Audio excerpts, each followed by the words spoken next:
রামায়ণ রামায়ণে একটি গুরুত্বপূর্ণ শ্লোক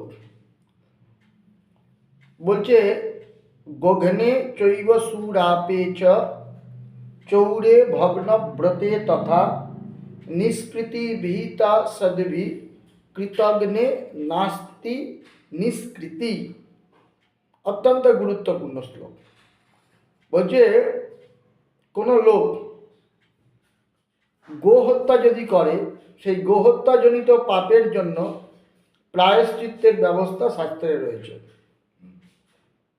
সুরাপানকারীর প্রায়শ্চিত্তের ব্যবস্থা শাস্ত্রে আছে।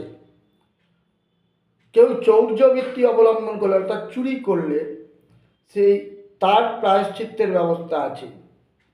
ভগ্ন ব্রতে, কেউ যদি ব্রত ভঙ্গ করে, কোনো একটা ব্রত করবে বলে সংকল্প নিল, সেই ব্রতকে ভঙ্গ করল, তার সেই পাপের প্রায়শ্চিত্ত আছে। কিন্তু অকৃতজ্ঞ, কৃতজ্ঞে নাস্তি নিষ্কৃতি, অকৃতজ্ঞ ব্যক্তি যে হয়, তার সেই পাপ, অকৃতজ্ঞতার যে পাপ, সেই পাপের প্রায়শ্চিত্তের কোনো ব্যবস্থা নেই।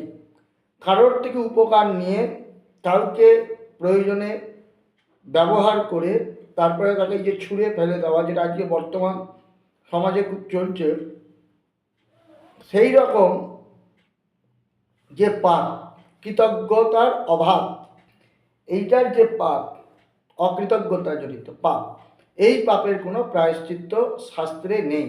কিন্তু আপনি প্রায়শ্চিত্ত তত্ত্ব পড়বেন বা প্রায়শ্চিত্তের বিধি পড়বেন, দেখবেন সমস্ত পাপ ক্ষয়ের ব্যবস্থা আছে প্রায়শ্চিত্ত। কিন্তু অকৃতজ্ঞতাজনিত যে পাপ, সেই পাপের কোনো প্রায়শ্চিত্ত শাস্ত্রে নেই।